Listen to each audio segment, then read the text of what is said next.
Bienvenue. Aujourd'hui, on plonge dans un texte assez fascinant. Abraham, Jacob, Moïse, voix de la transformation spirituelle.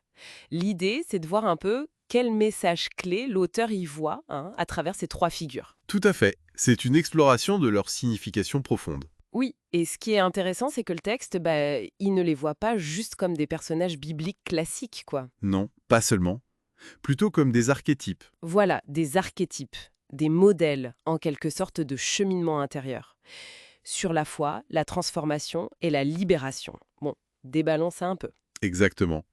La mission, si on peut dire, c'est de comprendre ces leçons spécifiques à cette interprétation et de voir comment le texte suggère qu'elle pourrait nous parler aujourd'hui. Alors, commençons par Abraham. Figure de foi, bien sûr, ça on connaît, mais le texte insiste sur une nuance, non? Pas une foi passive. C'est ça. L'accent est mis sur une foi active. Ce n'est pas juste croire dans sa tête, quoi. C'est un engagement, une confiance dynamique, même quand on ne voit pas clair, face à l'incertitude. Une confiance en action, en quelque sorte. Précisément. C'est une posture qui demande un certain effort conscient. Ce qui est fascinant ici, c'est cette idée que la confiance précède la preuve. D'accord. Et concrètement, le texte donne des pistes pour cultiver ça. Oui, il suggère des choses assez pratiques. Par exemple, s'entraîner à faire confiance au processus de la vie, même quand c'est flou.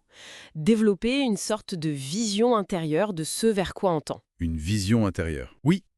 Et il y a même cette idée de méditer sur une phrase simple, du genre « Je fais confiance à ce que je ne vois pas encore ». L'important, c'est l'acte de faire confiance, activement.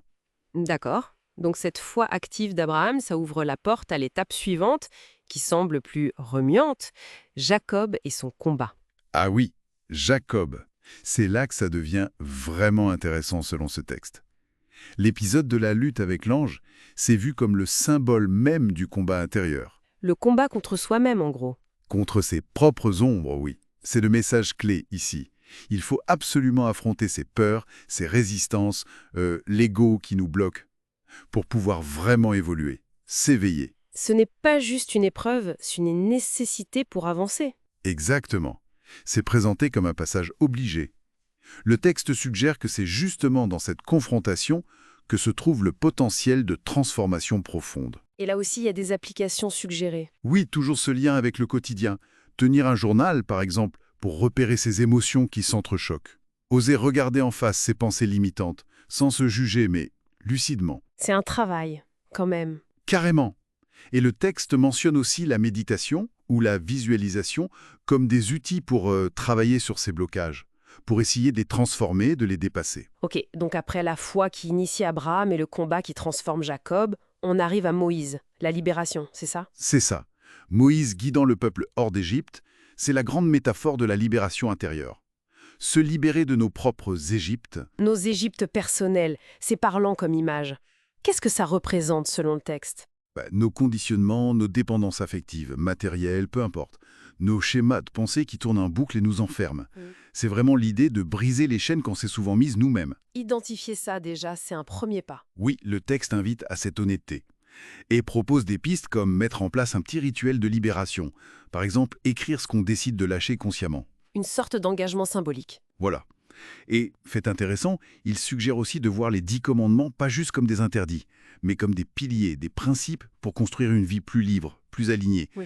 Si l'on relie cela à une perspective plus large, c'est d'une structure pour la liberté. Alors, si on résume, le texte nous propose un chemin en 3 étapes, incarné par ces figures. Croire comme Abraham, Oui, la foi active, se transformer en affrontant ses ombres, comme Jacob, le combat intérieur, nécessaire, et enfin, se libérer de ses chaînes, comme Moïse. la libération intérieure.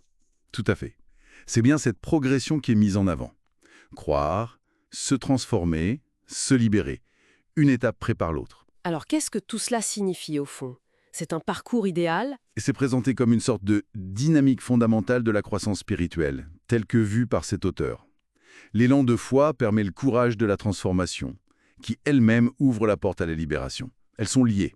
Donc ces écrits nous offrent cette vision d'un chemin archétypal, une invitation finalement à réfléchir où l'on pourrait se situer soi-même peut-être dans ce processus de foi engagé, de transformation et de quête de libération tel qu'il est dessiné ici.